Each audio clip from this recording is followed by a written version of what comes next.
time there was truth in journalism, where brave men and women gave voice to the voiceless. But then the corporations bought the journalist, poisoning the news that we are fed. With those tainted sources, all we ever ate was a steady diet of status quo. This hijacked narrative hid the truth of mass suffering, injustice, and corruption throughout our land. Status quo, status quo, status quo, status quo. To expose this shift to oligarchy came a band of honest journalists. They left the studio and hit the streets to give the microphone back to the people. From sea to sea, the people were empowered to share their truth. Their voices no longer stifled, reclaimed their power. Join the media revolution now. Hey there, Jordan Sheridan, live from the United Corporations of America. This is Status Coup in the house. I hope everybody's having an okay day. Now, what does it say on the screen? How many deaths? It doesn't say the number. All right. I think we're close to, unfortunately, In the U.S. or globally? U.S. 93,860. So we're sadly almost about to hit 94,000 deaths related to the coronavirus. That number seems to keep going up regardless of the rosy talk that's going on about opening up the economy and these kinds of things. So we will be talking about that, as well as what would you call this other than a Great Depression? Now 39 million people have filed for unemployment.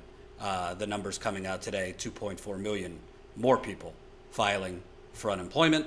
So we're going to obviously talk about that, as 2.4 million have filed for unemployment. Almost basically 39 million now with unemployment. Still, no actual plan to stave us off from a worse economic depression than the Great Depression. Not from the Republicans, certainly not from the Democrats. So we're going to talk about that and have some reporting for you. This hopefully will be the final show I do from my current computer. I do have a brand new MacBook Pro with a lot of what do they call it? Faster RAM, faster processor, faster everything. But I haven't been able to set up the audio I need to set up so that I could play videos off my desktop. I'm not the most tech literate, so I'm going to be working with Colin after this show to try and get it going. And once the audio works on that new computer, hopefully I will be able to Skype in guests live instead of having to record interviews. Everybody from Jen, Status Coup co-founder, and other great guests. We do have an idea for our Sunday marathons, Skype in progressive candidates to the show live, so we could start interviewing more candidates before primaries, candidates on the national level, but also local level. So hopefully we'll get the audio figured out tonight so I could use that tomorrow. Before I get to our original reporting on Bernie Sanders, I've spoken with so far 6 of his former staffers in the last 2 days. I want to remind you, I'm going to keep it real, folks. We're doing good on the GoFundMe, but we got to do better, because right now, not being able to go in the field is really, really hurting us. So anything you could contribute, GoFundMe or Super Chat, we really, really appreciate it. Our members' numbers are falling because of all of this joblessness. We've lost about 120 members so far over the last couple of weeks. Obviously, it's understandable because so many people are losing their jobs. So no problem if you've had to, temporarily cancel. But if you could help Status Coup offset those costs, it would make a big difference because we need to stay afloat. You see all these media companies laying people off. We are trying to not only not lay anyone off, good thing we don't have a big staff, but we're also trying to have enough funds so that when the coast is clear, we have the money to go in the field.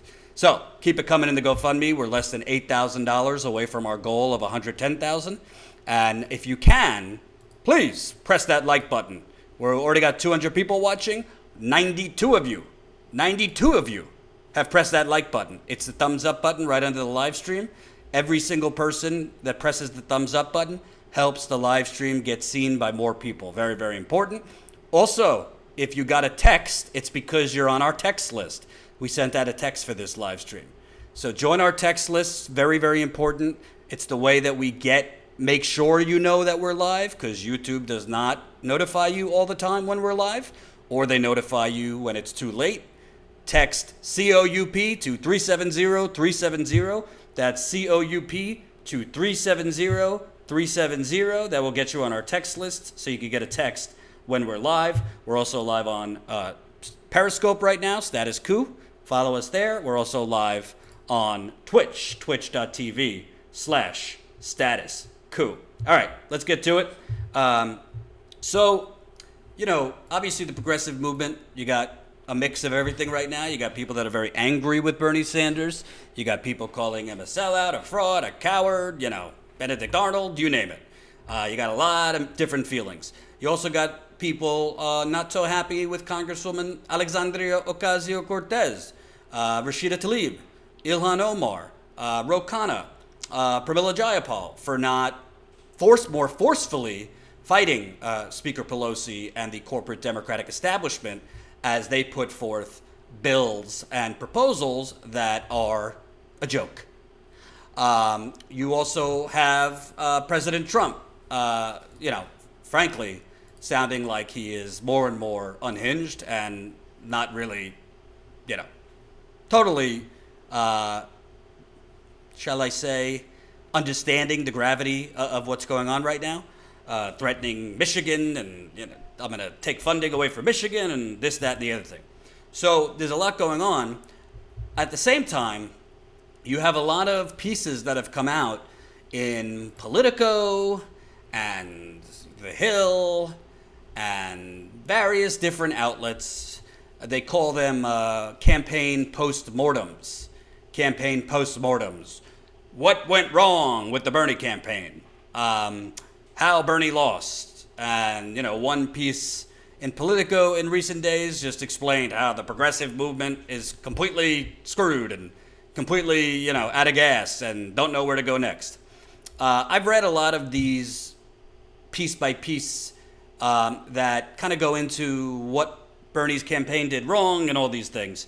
And, I think some of them are okay, but for the most part, what I've read is very in the weeds and not really that accurate about what went wrong.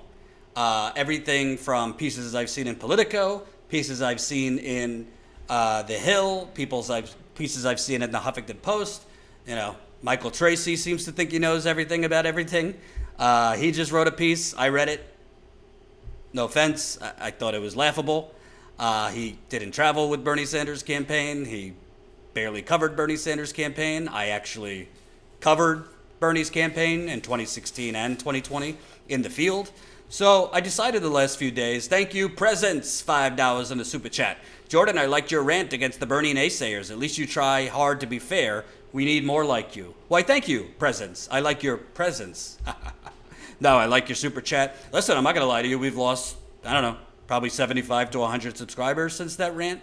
Oh, well, I'd rather take the hit now and lose subscribers that are being irrational and frankly ridiculous, blaming Bernie Sanders for everything from, everything wrong is now Bernie Sanders. I think Bernie deserves criticism, but for the people calling him a sellout, a fraud, a coward, I think you're angry. I think you're understandably upset with the way things are, but I also think, forgetting everything this man has done for the last 40 years everything he has done for the progressive movement, everything he did do in 2 campaigns is very, very irrational and short-sighted. So I understand people are upset, but the whole he's a fraud, he's a sellout, I don't subscribe to that. And for the people for the people that have unsubscribed because of that, that's their choice. So I'm working on a more in-depth piece that's going to come out probably next week on what really went wrong with the Bernie campaign. And it's a lot different. It's a lot different what I'm finding from the people I've spoken with. And I've spoken with a lot of high-level people on the campaign. It's not exactly what has been put out there. It's not exactly, oh, he should have fought hard and he should have fought harder, should have taken the gloves off. There's some of that, but it's a lot broader than that. So stay tuned for that next week. I still have more people on the campaign to talk about, and I think our story on what actually went wrong will be the most accurate and the most real as compared to the stuff that I've already seen out there. But something I wanted to talk about today is, as I've spoken with people on Bernie's campaign, again, at this point, about 6 people, probably by the end of it will be a dozen. I keep hearing the same thing when I ask them about what are your thoughts on Bernie right now? Because obviously Bernie, and by the way, we got 300 people watching, so that's good. Keep pressing the like button. It's the thumbs up button right under the live stream. The more people that press the like button, thumbs up right under the live stream, the more people that will see the live stream. So keep pressing that like button if you can. Thank you, Lawrence Johnson, getting us started in the GoFundMe today. Appreciate it for the $10. Keep it coming if you can in the GoFundMe. We're now, what is that, $780 away. Is that right? I don't know. I'm bad at math. I think that's $720. Jen, if you could put that in, I don't know how far we are from 103,000. But boy, I would love to hit 103,000 today. We need it. So I have spoken with a lot of Bernie campaign staffers. Obviously, I'm going to protect their identities. Some of them still are with Bernie, some of them no longer. And I heard different things. And some of them make a lot of sense, some of them don't. But I've heard from people that I trust that, coronavirus, does different things to different people. But most people, it's kind of affected them, if you've been lucky enough to not get sick, most people it's affected mentally. It's affected mentally in some way.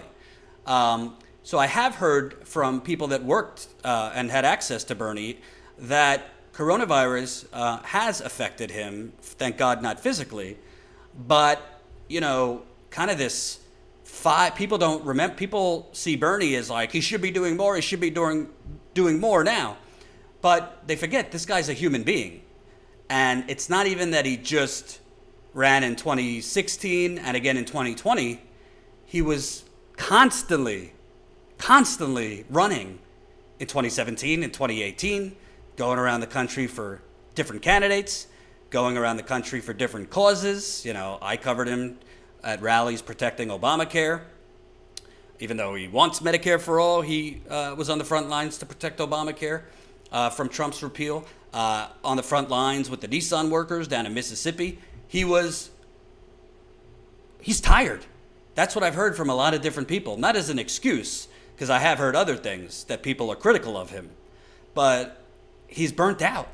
And I guess we don't really think about it in terms of that, because everybody, including the ones calling him a sellout and a fraud, just kind of naturally expect, because of who Bernie Sanders is for him always to be the first one on the front lines, for him always to be the one leading the charge, for him to be the one calling for the rent strike, for him to be the one calling for a general strike, for him to be the one organizing his list. And the people I've spoken to in his campaign, again, about 6 or 7 people so far, say, our impression, some of them who are still with him, is the guy's kind of burnt out.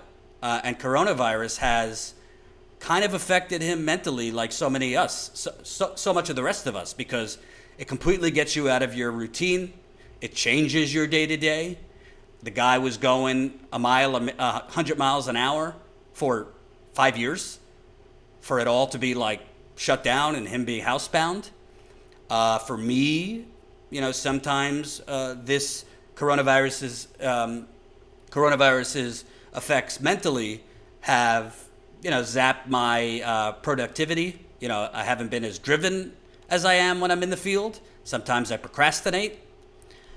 So this isn't an excuse for him. I'm trying to explain what people I've spoken to are saying about who know him and who have worked for him, both on the Senate side and the campaign side. The other thing with that understanding, and keep it coming if you can in the Super Chat and the GoFundMe, we appreciate it. With that understanding, I've spoken with several people that are kind of ticked off at Bernie, even though they understand he's burnt out, even though they understand he can't lead the charge all the time. They think it is so unprecedented pain right now that he needs to find something in him to get the necessary energy to lead the charge. They understand that he endorsed Biden. They understand he's following through on what he said. But they don't understand that he hasn't called out Pelosi and the Democratic establishment for going along with the first disastrous bill. They don't understand why it took him so long to propose legislation. He's proposed legislation now with Ed Markey. Kamala Harris was on it. I think a couple other people jumped on it, which is $2,000 a month for individuals, $4,000 for married couples, an additional $2,000 for married couples per child. But they wanted that right out of the gate. I've spoken with several people that have said, we don't understand why he's not organizing his massive email list. And I've said that before.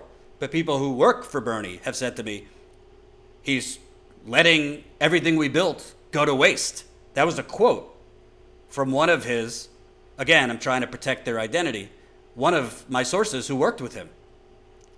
We have built up this unprecedented list. Remember, Joe Biden, the DNC, Hillary Clinton tried in 2016. Joe Biden and the DNC are currently trying to get Bernie to hand over his email list to them. Not that it would work. I mean, they could email every email 100 times. Good luck getting money from Bernie's people. But they're, I wouldn't say pissed off, but they're very frustrated and disappointed because part of the reason they worked for Bernie, part of the reason they rallied around Bernie is because they believed in his talk of revolution. They believed in his talk of organizer-in-chief, yet he's not organizing right now. Jordan, stop criticizing Bernie. He's my hero. Sarcasm and rough. Listen, I'm being fair. I'm never going to win on Bernie. Some people are going to say, oh, you're making excuses for him. I'm unsubscribing. And then other people are going to say, oh, you're being too critical. I think I'm doing my job well when you have people on both sides ticked off. Because there are others that are just playing to kick, the clicks. I'm not going to do that. So what do Jimmy's voluntary donations have to do with whether he's right or wrong? Jordan fundraises and asks for money way more than Jimmy. Yes, Skeptical Mantis, no offense, love Jimmy. I don't think Jimmy's going in the field costing $3,000 to $4,000 a trip. That's why we fundraise. Anyway, thank you, Jason Milton, $5. What do you think about Joe Rogan leaving YouTube for Spotify? Because YouTube censoring and demonetizing him, you should expand your platforms. Jason Milton, join our member calls, hint, hint, because we always talk about everything we're doing to expand our platforms. The truth is, I wish I could be like Joe Rogan and just leave YouTube and go anywhere and get the money we need. But unfortunately, because YouTube is throttling this channel so much, even if we stop focusing on YouTube and only focused on Twitch, only focused on Instagram, only focused on other platforms, all these other platforms are also throttling. And most of these channels, like Joe Rogan, I'm not criticizing. I like Joe Rogan, but they had the advantage. Jimmy, Kyle, Humanist Report, Young Turks, they all built their followings, their subscribers before YouTube's demonetization, suppression. Not that they haven't been negatively impacted after, but they built such large followings before that, it didn't hurt them as much as a channel trying to grow. We started our channel in March 2018. This was after YouTube, the adpocalypse, demonetization, suppression. So I would love to go to Spotify and say to hell with YouTube, but unfortunately we wouldn't have many followers on Spotify. But we're trying. Jen and I are trying everything humanly possible, and Jen's going to call in a little bit so she could kind of talk about the YouTube suppression. Part of why we're trying to fundraise is we need to hire an additional person. We need more money to advertise.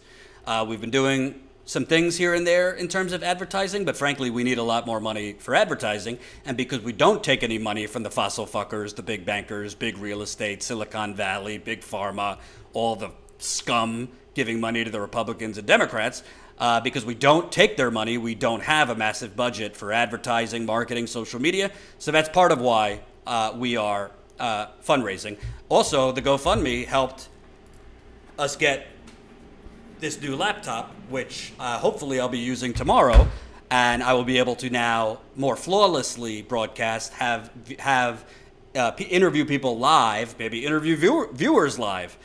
With this computer I'm on now, forget it. I just don't have the RAM, the process speed, whatever. This new one that I bought thanks to you guys will help us do that. So the bottom line is the people I'm speaking with in Bernie's campaign are frustrated because they feel like, yes, we get that he's endorsing Biden. He's just doing what he said he would do. But we don't get why he is not being at all adversarial when we're in an economic depression and the Democratic Party is proposing lobbyists for bailouts for lobbyists, an extension of unemployment where most people can't even get the unemployment benefits because state offices are overrun right now. The $1,200 check, I spoke with somebody in Bernie's world who said he thinks that's laughable. He knows $1,200 isn't enough. And I at least, and Jen could put in the super chat about the MacBook, why we got this. It was definitely more than $2,500, unfortunately. They all came to the same common denominator. He's waiting. He's waiting for things to play out. He's waiting to see how these task forces play out.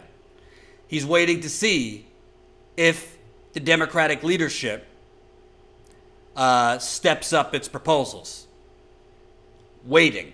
I've heard that from 4 people that worked on his campaign or work for him now. That he's still feeling out what he's going to do. This is not my opinion. This is what I've been told from sources in his world. And when I said, well, what is he waiting for? I said to them, what is he waiting for? Like 40% unemployment? 50% unemployment? It all came back to the same thing. He feels that he is straddling a line here. Jordan, hiring too many people is a real good way for a small business to go broke. Look at the trouble TYT is having. It's me, Jen, Colin. That's all we got right now. Jamal is doing some freelance stuff too. We're not talking about hiring another full-time person right now. We're talking about hiring several freelancers to help us in marketing, social media, and those kind of things. We would love to hire another full-time reporter, but that's not going to happen right now because we can't even go in the field. And we don't have the money for another full-time reporter. So, Michael Williams, thank you, though, for the $10. Appreciate it. Just a girl, $9.99. Keep on reporting fairly. Don't cater to any audience. I think you're all doing good. Hashtag Bernie for vida. Hey, like I said, I'd be doing a lot better right now, clicks-wise, if I just fire breathe and shit on Bernie. And but I'm not going to play to clicks. I never have and I never will. It's just not, I'm not interested in that. So, but thank you. We wouldn't be if we just played to clicks and the anger of the moment.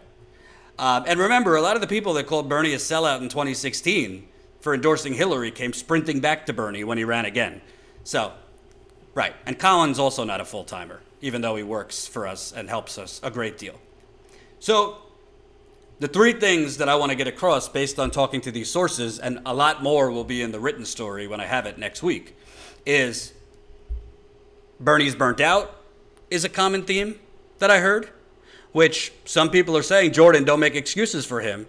That's not me making excuses. That's me telling you what I'm hearing from staffers, that he's burnt out and he's taking time to kind of breathe and rejuvenate.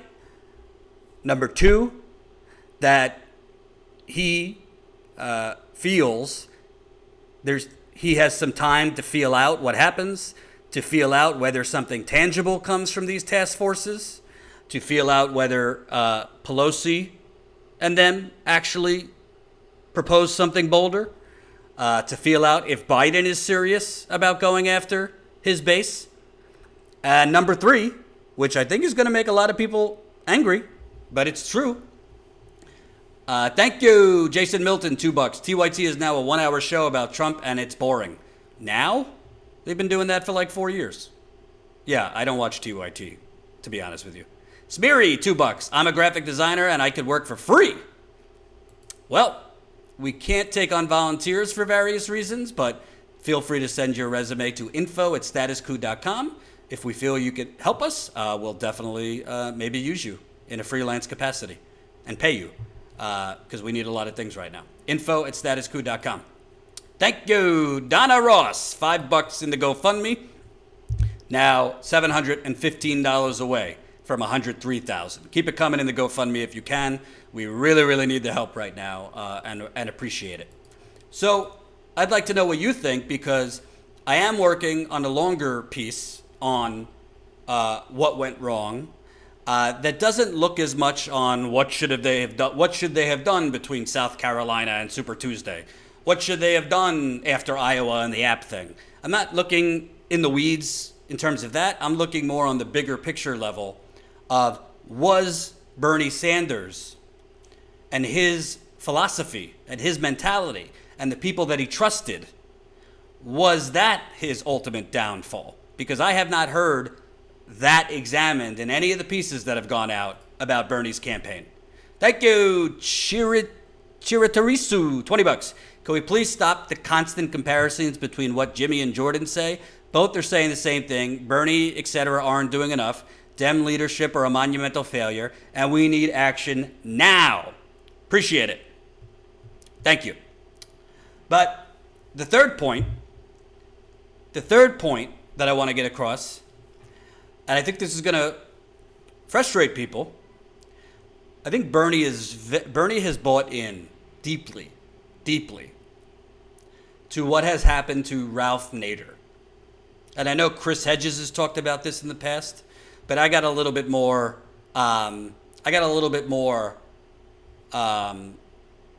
insight into Bernie's thinking on this. Bernie has always worried that he could be Ralph Nader, that if he does anything that would help Trump win, or could be spun as helping Trump win, that he could be outcasted in, like Ralph Nader has, from the mainstream of anything. And people I spoke with today, he's not so much worried about him personally being outcasted. Obviously, he's been outcasted to a certain degree since he's been in the Senate and the House. But he is deeply concerned that if he does what certain people want him to do, if he goes hard after Pelosi, if he goes hard after Biden, if he says what you're offering right now is a shit sandwich, excuse my French, swear jar, demonetized. By the way, we got 445 people watching. 315 of you have pressed that like button. Can I get another 100 of you kindly? Please press the thumbs up button. More people that press the like button, the more people that will see the live stream. I haven't even gotten to the Amy Klobuchar stuff. Remember, I've been telling you for weeks it's going to be Amy Klobuchar Biden picks? Well, Came out a few hours ago. Biden just formally asked her to vet her to become his vice president. I'll tell you why it's 100% going to be Amy Klobuchar after this, and why that's a train wreck. So what I think's amazing, hey, Skeptical Mantis, I don't like blocking people, but you do know I'm the one that interviewed Chris Smalls before anybody else, right? You are aware that I'm the one that's interviewed at least 4 Amazon workers. You do know I'm the one that interviewed the Total Wine worker who got laid off for organizing. You do know I'm the one interviewing progressive candidates left and right. So I'm not I think Jimmy does great stuff, but I don't understand why people are saying all I do is interview real people that no one else speak to. So stop with that foolishness. Anyway, Bernie is deeply worried that if he goes after Biden, if he goes after Pelosi, if he organizes a rent strike, that he's going to be blamed for Biden's loss, and therefore the ideas of the progressive movement and the progressive movement are going to be Ralph Naderized, if that makes sense. This is what 3 people told me in his world, that he worries that whatever he does, it gives the media the opportunity, if Trump were to win, to basically cast the progressive movement in an even worse, even darker shade than it already does, if that makes sense. To ostracize, to toss out on an island, a deserted island, more so than the progressive movement already is. So I don't agree with that, but that is what I was told is part of his thinking. He is concerned that the progressive movement and the ideas that have been moved along into the mainstream, no, we haven't seized power yet, but we have moved these ideas over to majority support. He is worried that if he went full tilt, it would damage not just him, but the progressive movement, because they would blame him, progressives, and basically depict the progressive movement as political terrorists after Trump wins. Lady Hawk 999. I voted for Nader in 2000, and it bothers me to see what happened to him. While I disagree with Bernie, I've seen how the establishment reacts to anyone who does push back. Keep doing your thing. Yeah, and by the way, this isn't I'm not excusing Bernie. I'm just telling you what sources that I trust that have worked on his campaign, or worked in his Senate office, that they're not junior level people, high level people, that this is what they tell me is part of his thinking. And that's why it always seems like he's 1 foot on the outside, taking on the Democratic Party, and 1 foot on the inside, very scared to turn on Pelosi, very scared to turn on Schumer and whatnot. But to me, what he fails to recognize, if Donald Trump wins, they're going to do that anyway. I spoke with one person today who worked on Bernie's campaign.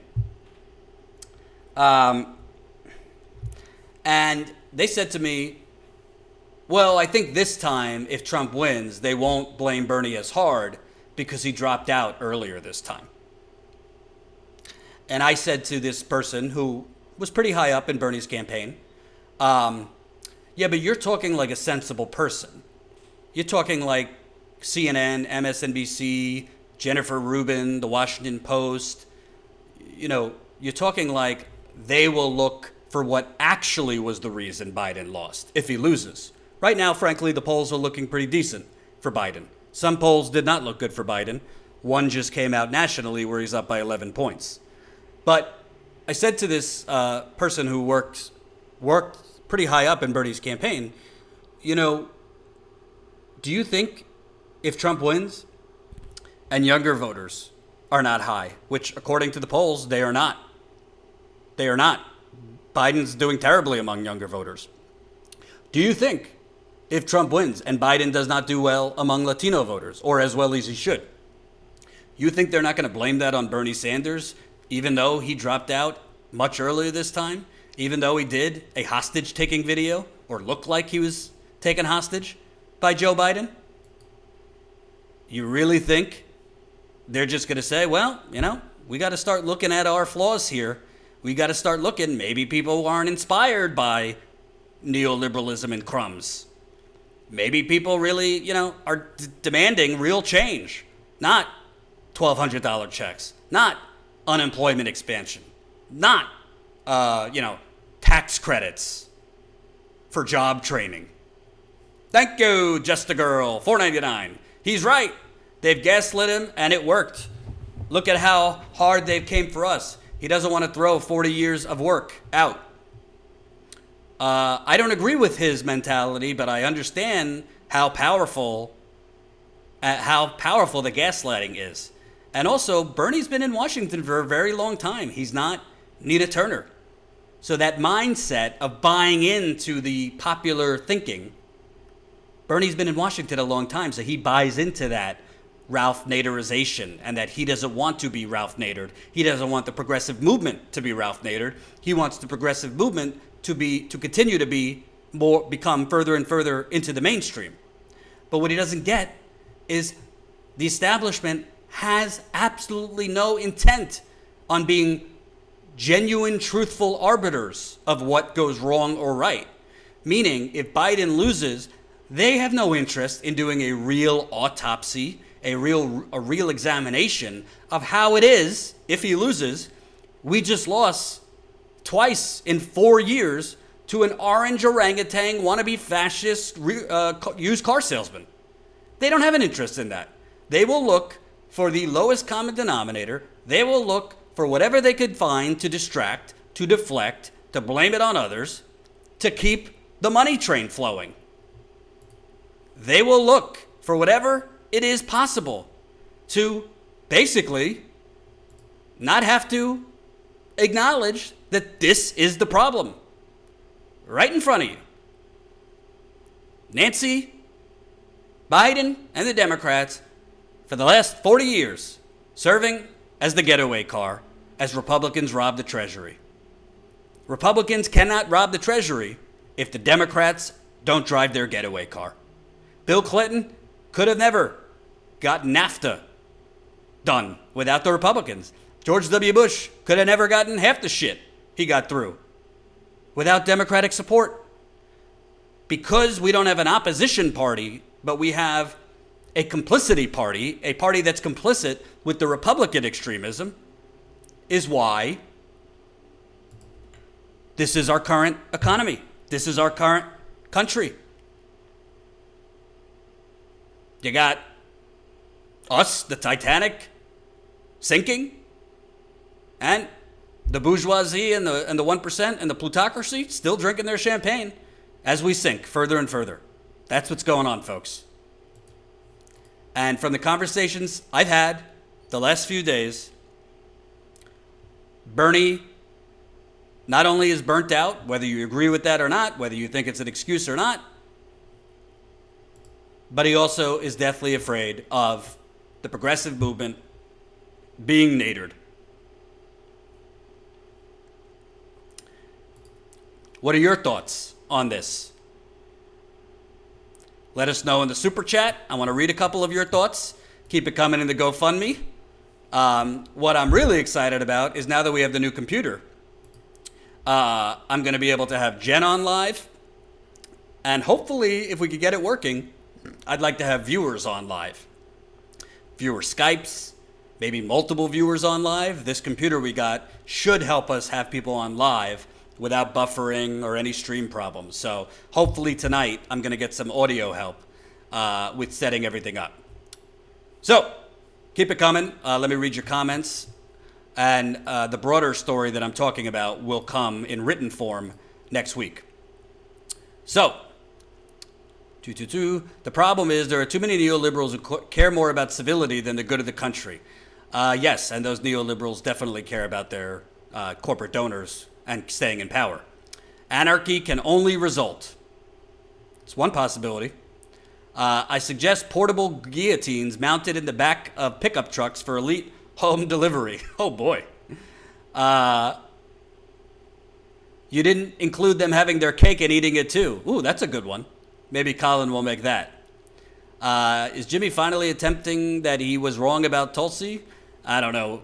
Jimmy's saying a lot of things these days. I'm honestly getting tired of hearing about Bernie all the time. He is out. Move on. Michael, I agree and I don't agree. I agree and I don't agree. Yes, we got to move on. I've been covering mostly non-Bernie things, but I do think it's important. To give the accurate story of what went wrong in Bernie's campaign, because most of the stuff that I've seen out there is not really that accurate. It's just not. It's not what really happened, because I was there. I covered both campaigns in 2016 and 2015. So I do think for the progressive movement to actually seize power, we need to know what actually went wrong. And so far, I have not seen a piece that to me reflects what really went wrong. And that's why I'm talking to as many staffers as I can and going to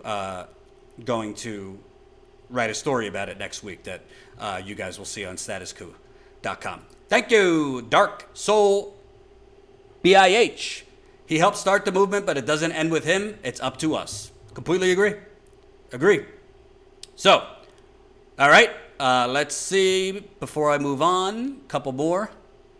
Bernie always said he was for never Trump. My problem is he didn't use his delegates to acquire concessions. Now Warren is totally flipped. They are shameless.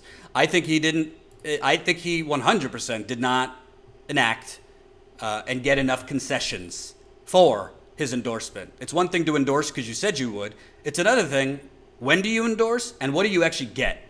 Because I spoke with two people that work for Bernie that actually thinks like he's excited about these task force, thinking they will actually bring something. And that kind of shows basic naivete that Bernie has. He's naive if he thinks task force are going to do anything. He's naive if he thinks that these task forces are anything else, anything other than Biden and Tom Perez just throwing him a bone so that progressives and he won't do what they did in 2016. JK, $5. Nadering the progressive movement. Number one, he threw his base under the bus by agreeing we're toxic. Number two, he does have a point. His policies poll well. I agree with you in terms of I don't think he should have ever signed up for this nonsense about the Bernie bros or toxicity. That was gaslighting 100% the whole way. And he should have said, we got 40 to 50% of the country is living in poverty. Half the people can't afford a $400 check, $400 emergency. And we're sitting here talking about tweeters? Sorry, not interested. Plenty of people say crazy things online. It's not just supporters of me, and we're not discussing this. That's what he should have done. Frankly, he should have done when he was on 60 Minutes as the front runner, when they tried to give, Anderson Cooper was trying to bait him into going in on and on about Cuba. He should have said, I'm not interested in talking about Cuba. This is we have an unprecedented income inequality. We have 40% of the people living in poverty. This was before coronavirus. The rich are dominating our society. The planet is burning. And I want to speak directly with the voters that have been programmed to think my policies are radical or I can't win, and explain to them why they're wrong. We're not talking about Cuba, Anderson. He should have done that, but he didn't. So we are where we are. We are where we are.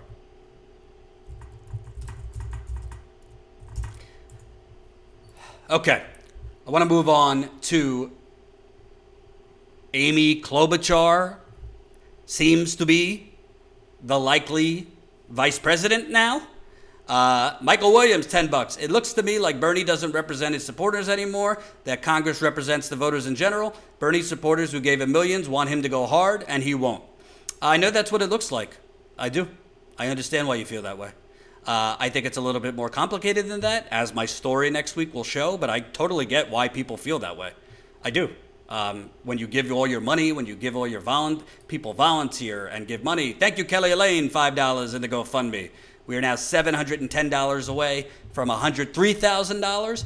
Any amount makes a difference, even $5 amounts, and we get it. If you can't donate because of hard times, we get it. If you can donate, we're not just saying what we're going to do. We've shown you what we're going to do. We've been all over this country. We've covered stories in the field that nobody else has touched. We would like, when it's safe to do, we'd like to go to Navajo Nation and cover the devastating effects coronavirus has had on our indigenous tribes. We'd like to go down to Georgia and cover the execution of Ahmaud Arbery and the fallout from that. We'd like to be on the ground there. There's a lot of things we want to cover in the field. We'd also like to speak with progressive candidates in the field, because you could criticize AOC, Rashida Tlaib, Ilhan Omar, Ayanna Pressley, Ro Khanna, but the bottom line is, and I've spoken with other people that say the same thing, we don't have enough numbers in Congress to have leverage. They could only do so much. Do I think they should be more forcefully speaking out against Pelosi and these crumbs that they're proposing in bills? Bailouts for lobbyists, $1,200 checks. Yeah, they should be on the front line speaking out about this. But the numbers are the numbers. They don't have enough reinforcements. And I interviewed 2 candidates yesterday. It's up on the channel. You probably didn't see it because YouTube hides our content. So go watch that. I interviewed a great candidate in Virginia, an Afghan-American progressive. Interviewed a badass candidate here in New York, taking on one of the most corrupt son of a bitches, Gregory Meeks in New York. Go check those out. But we now have Amy Klobuchar to undergo vetting to be Biden's running mate. Amy Klobuchar, Democrat of Minnesota, has been asked by Joe Biden to undergo a formal vetting to be considered as his VP, one of several potential contenders now being scrutinized by his aides. The request for information from potential running mates like Klobuchar is underway, a senior Biden campaign aide says. If a potential contender consents, she would be poised to undergo a rigorous multi-week review of her public and private life and work by a hand-picked group of Biden confidants who will review tax returns, public speeches, voting records, past relationships, and potentially scandalous details from her past. So this is not a surprise. I don't want to, do a victory lap here, but I've been saying for weeks it's going to be Amy Klobuchar. Just a girl, $4.99. We just need someone to pick us up and run. Nina, Marianne, Bernie's base will get behind them. Do you think that's even possible? Well, I'm not going to reveal details of private discussions I have, but I do think some progressives that the progressive movement wants to be the next leaders have every intention of picking up the mantle. But I'm not going to get into details of private conversations I have. So let's just say some people that progressives really love, I think are going to be getting in the ring relatively soon. And I'll leave it at that until I am allowed to report what I know. Alwaski, $10 to help keep the independent media truth coming our way. Thanks.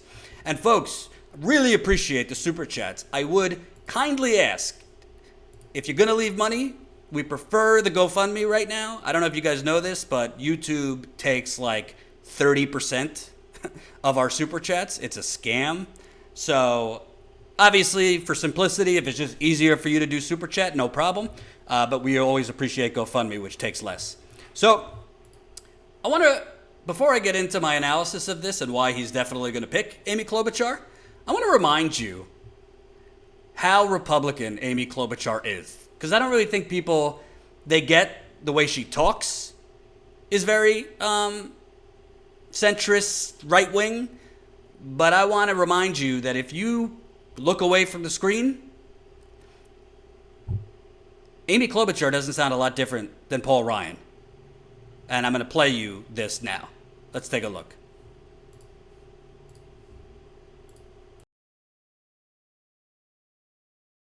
Student loan debt. I just don't agree with these policies, and I also think that they know that they most likely won't go through because they don't make any sense when you really take down the veneer and get them off a bumper sticker and start looking at them, but they just keep promising it, and I just don't agree. I actually don't agree because I think it's not their best policy. They may be bold ideas, I think they're bad ideas, and there's a better way to do this. So if they know it's not going to go through, then why promise? Because people like it. They like to hear that they're going to get everything free, right? They like it. That's how Andrew Yang started his speech at a debate. It was about giving people free $1,000. So, it is, and that was from his campaign directly. So that is a lot of what the discussion is right now. And I think people know that we've got to make the economy work better for them. And so to me, this isn't necessarily about a free college or a free degree. It's about how can you help people afford the education that they want on the path they want and have it fit with our economy.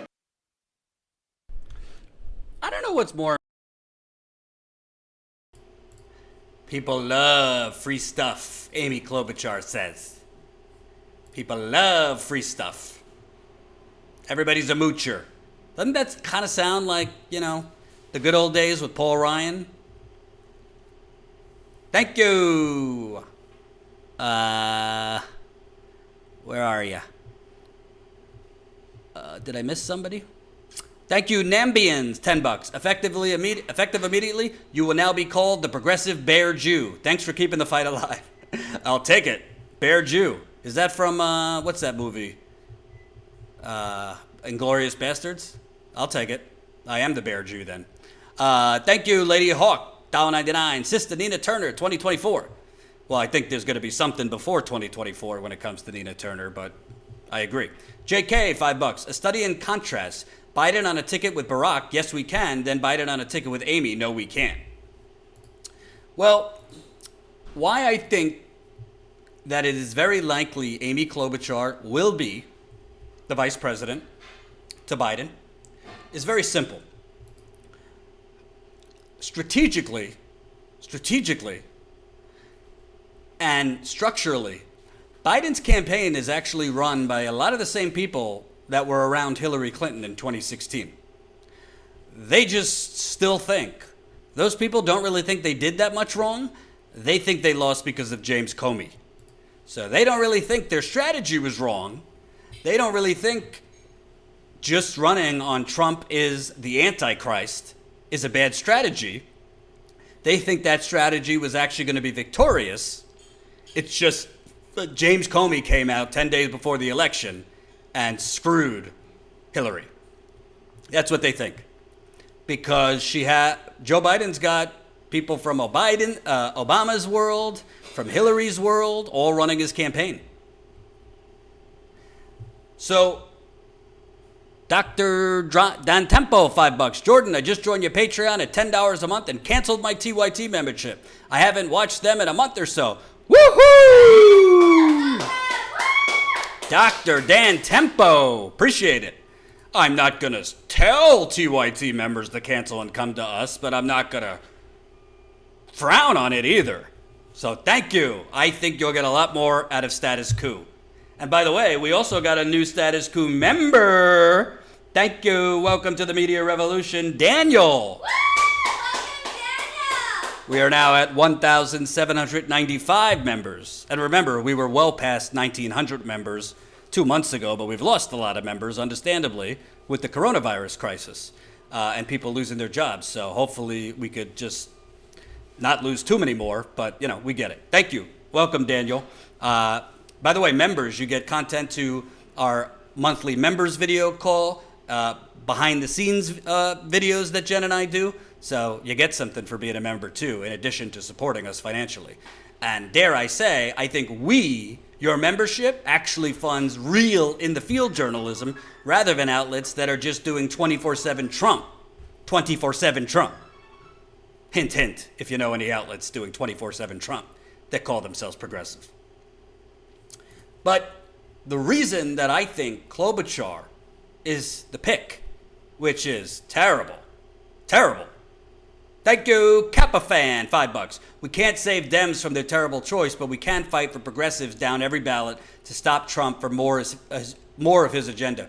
I couldn't agree more. That's why I'm trying to have so many progressive candidates on. I interviewed 2 progressives yesterday. I'm going to be interviewing more. Jen is going to be interviewing some candidates too. So stay tuned. We're going to try and interview as many candidates as we can. By the way, if you're not subscribed to this channel, subscribe. The button's right there on the bottom. Subscribe to this channel. YouTube is screwing with us. So press the subscribe button and then click the bell so you can get all notifications. N Starks 007, $5. Pray for the K-Hive. Harris and Warren and Clinton concession hotel room in shambles. Oh, I love it. NBW Doughboy, $2. Amy sounds like Mitt Romney, 47% comment. I couldn't agree more. And how sad is it that Mitt Romney has proposed further left legislation than Amy Klobuchar has? So why is Biden going to pick Amy Klobuchar? Because the same people that ran Hillary Clinton's campaign into the ground are running Biden's campaign, and they all have one major delusion. You want to know what that delusion is, folks? It's this fantasy image of a moderate Republican sitting on his porch in Michigan and Wisconsin and Pennsylvania and Ohio. It's that holy, sacred, very valuable moderate Republican that will become so fed up with Donald Trump. So fed up with Donald Trump telling people to inhale. What did he tell people to inhale? Laundry detergent? Lysol and bleach. So fed up with Donald Trump, threatening to take away Michigan's funding because Michigan dares tell him to wear a mask. So fed up with Donald Trump's hysterical, lunatic tweeting. So fed up with Donald Trump's just totally inappropriate, reckless, racist, xenophobic, everything. And finally see the light that even though Biden's not Trump, that he's more acceptable. They are this delusional that they think the way to victory is not to actually give progressives what we want, the things that actually poll very well, the things that would actually get Democrats elected on over and over again if they just ran on it and gave it to us. They think that there is enough scorned Trumpers, moderate Republicans, never Trumpers. Is Michael Tracy now a Biden supporter? I try not to even follow Michael Tracy because it just makes me angry. I think Michael Tracy is a buffoon, and you could tell him I said that. I have never seen so much stupidity tweeted from one person. Sorry, I'm just keeping it real. And they think Amy Klobuchar, thank you for the $15, Meg Welch on the GoFundMe. We are now $690 away. Catherine Garrett, $5 too. $690 away from hitting 103,000. They think Amy Klobuchar, because of that clip I just played you, and her obviously being a Republican, oh, people just want free stuff. And oh, I think it's bold to be an incrementalist. They think Amy Klobuchar can win enough moderate Republicans in Michigan, Wisconsin, Ohio, Pennsylvania, possibly Iowa, to beat Trump. Meaning, even if we don't get enough progressives, even if we don't get enough young people, even if we don't get enough Latinos, they take for granted the black vote. They think we'll just have Obama go out as much as humanly possible. He'll galvanize the black vote to come out. We'll have more black voters than Hillary did because Obama is going to go much harder this time. This is what they think. So we could take for granted the black vote. We don't need to pick Kamala Harris, Stacey Abrams, or any other African-American woman. I don't support any of those women either, but... And they think Amy Klobuchar, she doesn't scare old white people, and old white moderate Republicans and never Trumpers, they'll feel comfortable with Amy Klobuchar. I'm live, Father. Can I call you back? All right, bye-bye. So, why this is so batshit crazy. Yes, Amy does have some racial problems, including arresting a black man wrongly, who has been in prison wrongly convicted, which will be a problem for her if she's chosen. But why this is so crazy? Moderate Republicans don't vote on moral character. If they did, they wouldn't be Republicans. Moderate Republicans don't vote based on, Trump going too far. Moderate Republicans don't vote based on, Biden ain't a Republican, but he's better than Trump. You want to know why? Because there's no such thing as a moderate Republican anymore. There's no such thing as a moderate Republican. Yeah, you have Republicans that aren't as right as like the Steve Kings of the world, not as racist. But moderate Republicans are a small group of people. But the Democratic Party is delusional enough. Remember when Chuck Schumer said, for every 2 blue-collar workers we lose, here he is, for every blue-collar Democrat we lose in Western Pennsylvania, we'll pick up 2 moderate Republicans in the suburbs in Philadelphia. And you could repeat that in Ohio and Illinois and Wisconsin. Well, Chuck, how did it work out for you? How's those moderate Republicans at your dinner table? There's no such thing as a moderate Republican anymore. That was gone after the 1990s. So you're going to pick Amy Klobuchar, and guess what? I mean, listen, throw everything out if unemployment goes to 30%. I mean, today we see jobless claims almost at 39 million. If this continues, possibly Joe Biden in a coma could defeat Donald Trump if these numbers continue. And it won't even matter who he picks as vice president. A comatose Joe Biden with sexual assault allegations against him, with barely constructing a sentence, literally comatose, if these numbers get worse, could defeat Donald Trump. Comatose, excuse me. But I already said, because the Democratic Party has given Trump the opportunity and the opening to do this, does anyone truly believe if Donald Trump looks like he's going to lose come July or August, if he's down in the polls considerably? Thank you, Donnie Velasquez, $25 in the GoFundMe. Woohoo! We are now $675 away. $675 away from $103,000 raised. Keep it coming if you can. Really appreciate it. Everyone, really, really appreciate your support. Do they really think if Trump thinks he's going to lose, that he won't just throw up his hands and say, fuck it, Medicare for all, right now, people need it. Right now, we got 27 million people that have lost their employer-sponsored health care. By summer, it could be closer to 40 million people who lose their employer-sponsored health care. That wonderful health care that Pete Buttigieg and Amy and Joe, they all told me, people love their private health care in America. People are dying for their private health care in America. People don't want to have it ripped out of their hands, the co-pays and the deductibles and the co-insurance and the premiums. They need the choice. Well, the choice has been made for 27 million people so far. So one study, the Kaiser Family Foundation, found that 27.5 million people have lost their employer-sponsored health insurance. Trump will throw Medicare for all at you. He'll throw UBI at you. And you want to know something? Mitch McConnell will go along with it. Why? Because Mitch McConnell's main priority is the Supreme Court and stacking the federal judiciary, stacking the judiciary with conservatives across the nation. He's already done a hell of a job. He wants to do more. And you really can't do that if you have a Democrat in the White House.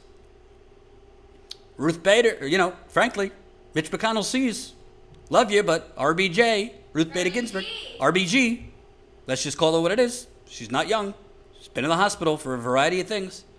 Other Supreme Court justices, not so young anymore. You want to know something? If Trump says, to hell with it, we're going to expand Medicare for everyone right now. If Trump gives $2,000 a month, steals Bernie's idea and just claims it as his own, will people really care what his motivation is? Will people really care if he means it? Or will people say, whatever, he's doing it. Somebody's doing something for us. I'm going to give him another shot. Give him another try. And the Democrats are giving Trump the opportunity to do that by proposing crumbs. Crumbs.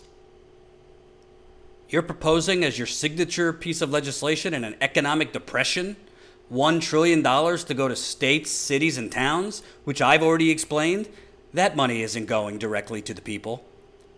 That money always gets diverted to donors and foundations and big real estate developers. Another $1,200 check. You know, I spoke with somebody in Flint who got that $1,200 check. Gone in 5 seconds on medical bills. How many of you? How far does that $1,200 stretch for you? How far does the unemployment stretch for you if you've even been able to get it? Have you been able to get your unemployment?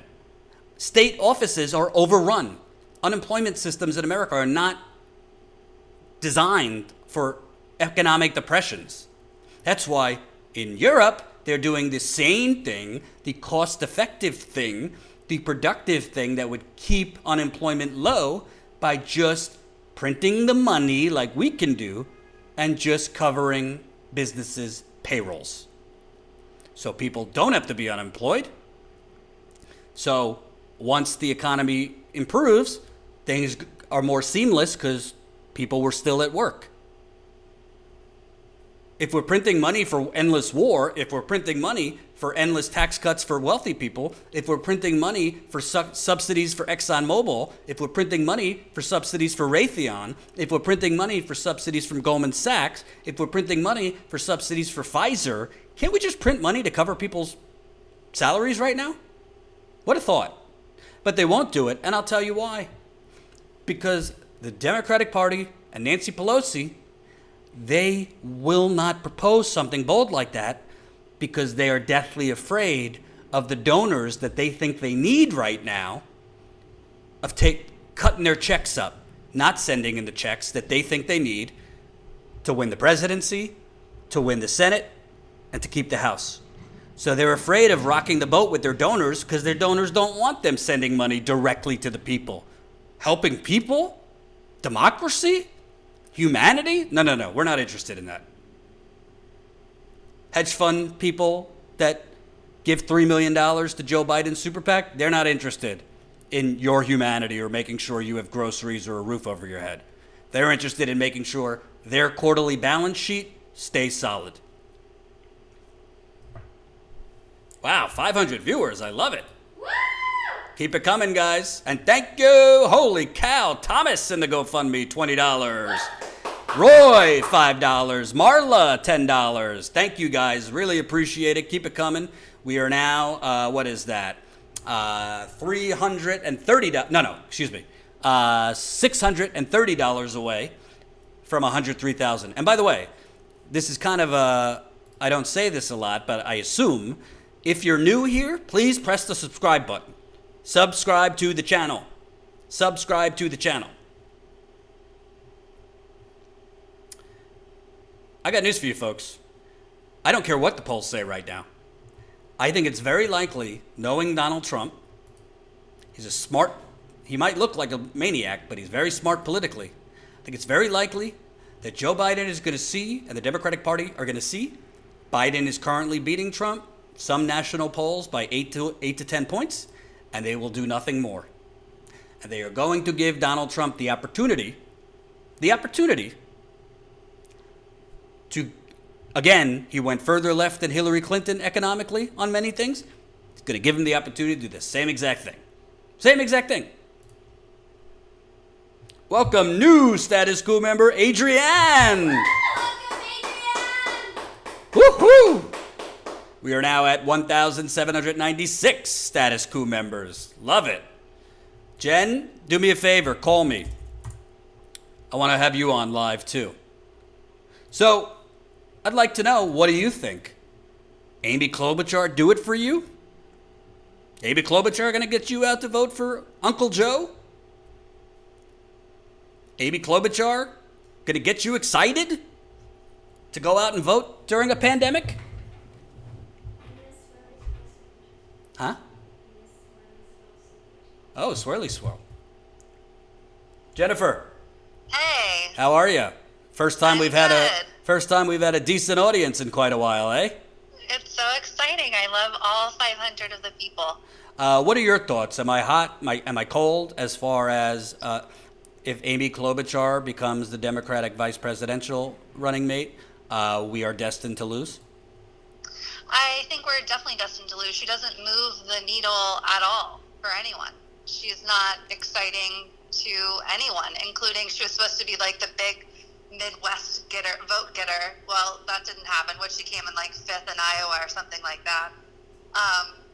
I just think it's nothing, and she has so much such a problematic past, including jailing that black man who's still in jail, and the stories that came out about her like berating her staff and throwing staplers. Who knows what's true and what's not true, but she just does not have the right temperament. She doesn't have the support. She never even had like a K-hive like Harris did. She never had really people rallying around her. So if Biden wants to bring additional voters to him, Amy's not the one.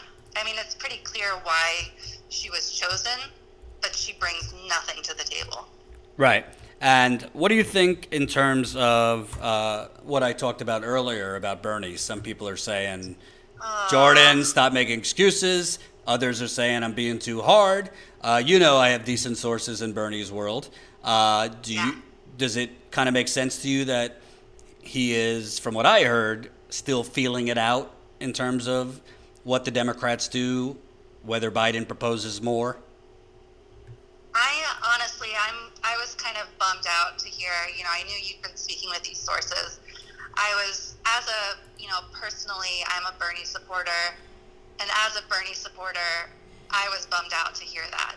You do think of him as kind of this superhuman figure where he's done so much. He's the one who brought Medicare for All into the public conscious, and he's the one who really inspired so many people to care about and to fight for progressive policies.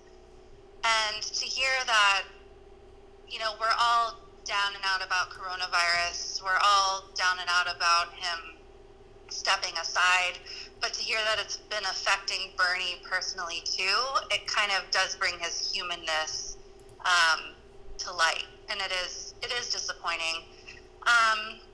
I think honestly it's good that his staff, former staffers, former whoever's, were willing to speak with you and be so candid, because I think it is important for us to know, but it is disheartening for sure.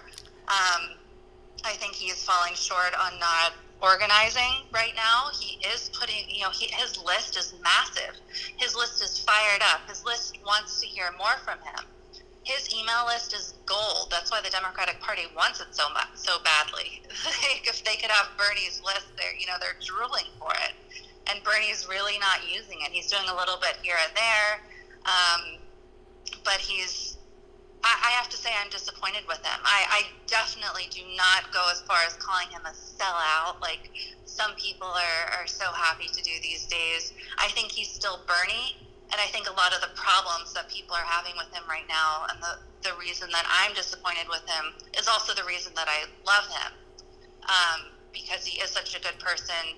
You talked a lot about him not wanting to be Ralph Nadered, and not for himself, but because he doesn't want his policies to go by the wayside. He wants his policies to live on, even if it's not him bringing them, to the finish line. He wants that power to still be there. He wants someone else to pick up that mantle. Well, somebody just said, Jordan, you should run for president. What do you think? Oh, I think Jordan's true gift is journalism for sure. And we would be losing a lot if you decided to run for something. Speaking of journalism, thank you, Jose. $2. Klobuchar had my heart at her Blizzard campaign launch. Oh boy, sorry you had to go through that. So some folks asked, are we trying different platforms and those kind of things? Let's give people a little behind the scenes right now. How much have we been fucked recently? Excuse my French. And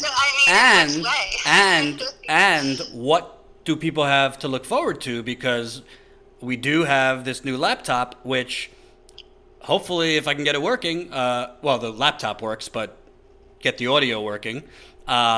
We hope to have you live from now on a lot of days. Not a screenshot of you, but you actually live, because right now I just have an image of you, and have guests on live. So let's talk about the bad and then the good. The bad is talk about YouTube and our problems being seen. So YouTube, there was a time, it seems so distant now, where we were growing like crazy. People were finding us, and this was not in the beginning. This was months and months ago. People were saying, "Oh, Jordan, I can't believe you're still around. You're here." And our subscribers were growing. You know, Jordan would go on Jimmy, and the subscribers would grow. It seemed like things were good. We were on our way to 100,000 subscribers. Then it all came to a screeching halt. And not because of anything that we did. We've still been promoting our videos just as much. We've been paying a lot of money to try to get our content seen. And it just has not been working. And we have been scratching our heads, racking our brains, trying to figure out. We're consulting now with people to try to figure out our YouTube. And so far, nothing is working. And the only answer, apart from continuing to try to do everything that we can do on our end, is that YouTube is throttling us, is not allowing our stuff to be seen. And we know that this is not a conspiracy theory, because it's also happening to other progressive YouTubers like Humanist Report. It's happening to Mike Figueredo. And he's seeing the same thing that we're seeing, whereas there have been times where we've gotten a lot of subscribers in a day, a lot of subscribers in a month, whereas now it's like between 0 and 5 or something ridiculous like that. And Mike, who got a much, he got a head start compared to us, even he is seeing this between 0 and 5 subscribers now, because his channel's being suppressed as well. So it's incredibly frustrating. We're by no means are we giving up. And we're just, we have a call on Monday for the true behind the scenes with a YouTube expert. So hopefully we get some tips there. But overall, it's really disheartening, because as you guys know, the 500 of you watching right now, you love the content. You love watching Jordan go live and talk about this stuff. You love the original journalism that we do. And it's important. It's much needed. We aren't just commentators. We serve a special and not to lift ourselves up, but we serve a different role than a lot of these other progressive YouTubers do, because we do actual investigative journalism and in the field journalism, and our costs are so much higher, which means we need to be seen more. So we're really struggling with that. We're doing everything. So definitely word of mouth. You guys can spread that around.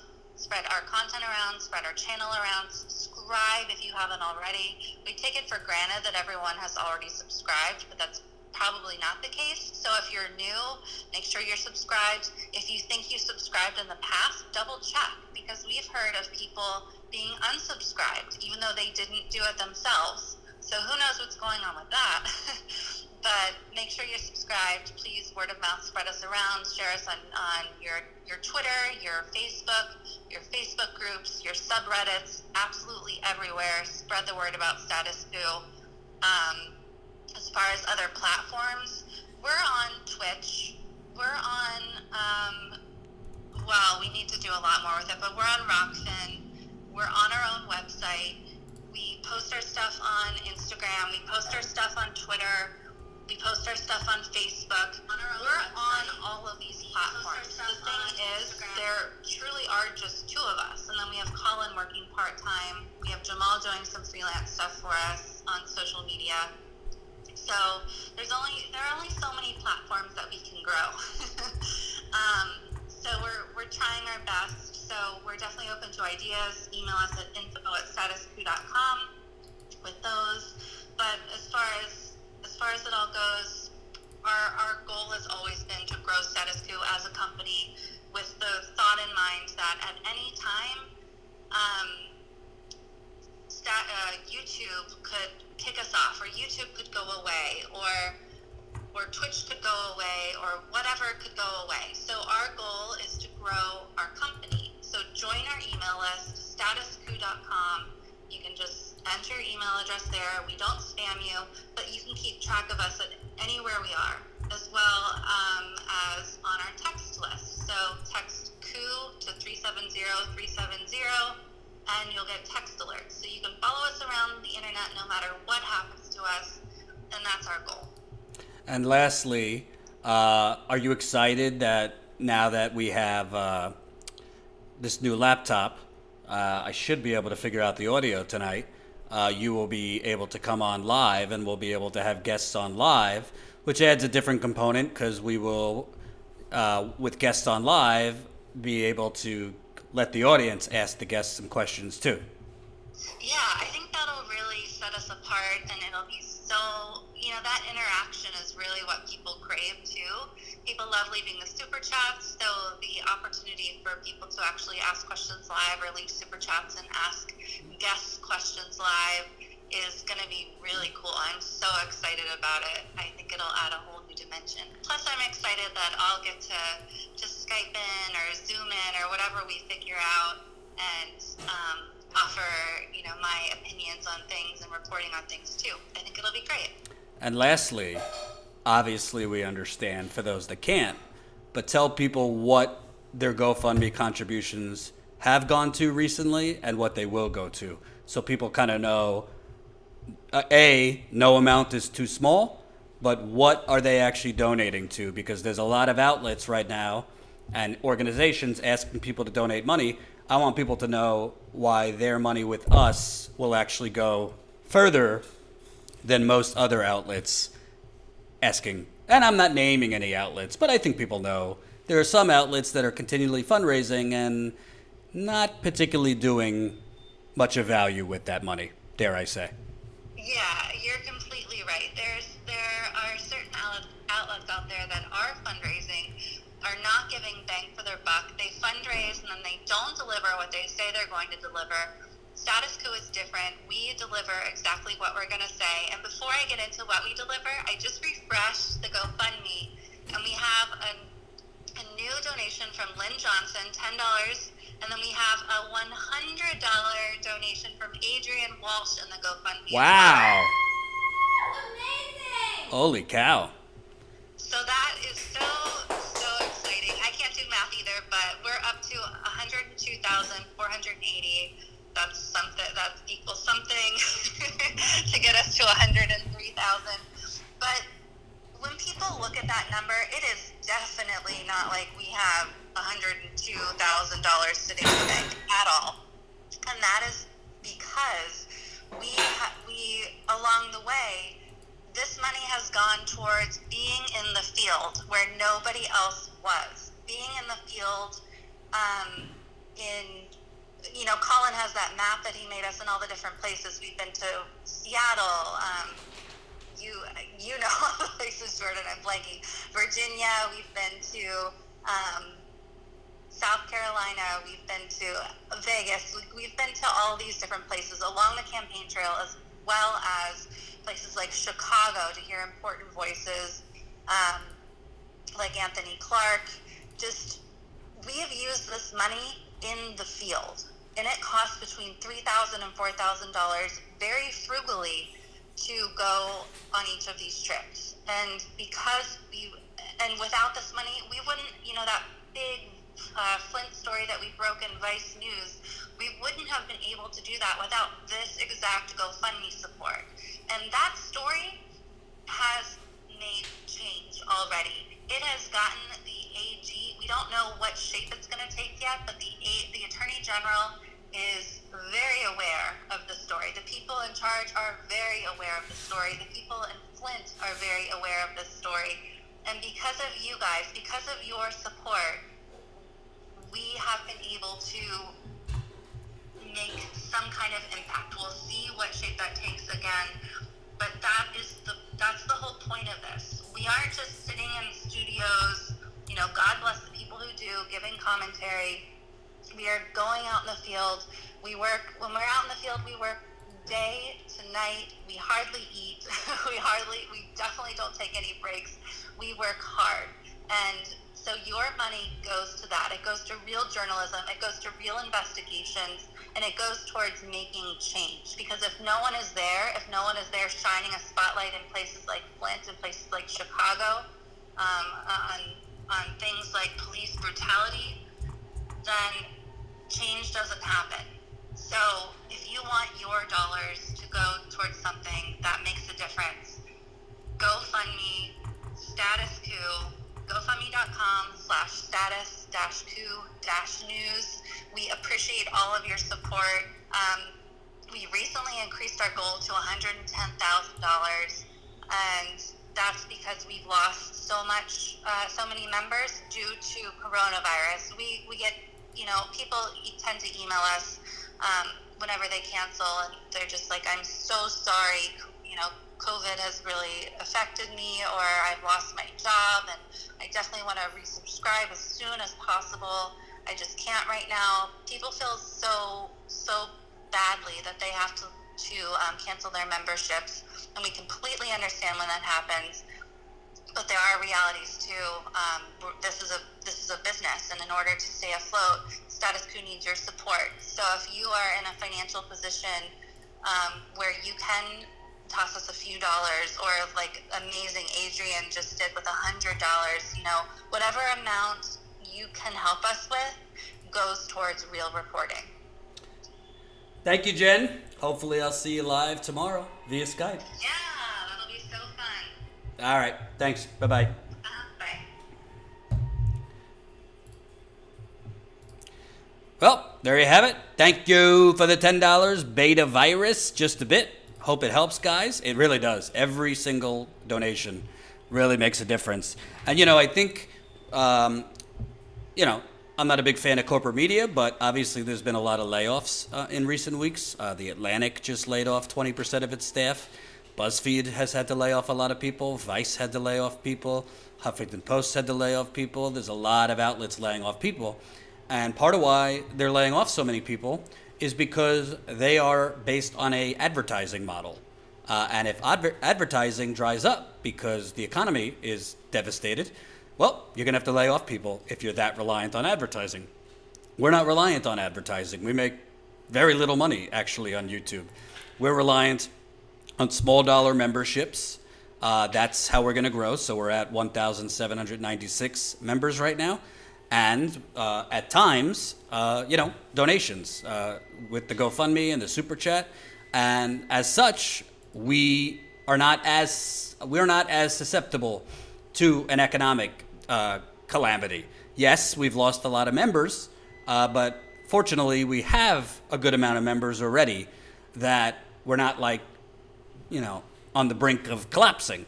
But we do need to raise more money because at the moment, when times are better and we can go in the field safely, we just don't have the funding right now. We've spent money on the new laptop for me, which I think I'll be able to debut tomorrow, and it's going to look a lot better and smoother, and we'll have live interviews, hopefully starting tomorrow.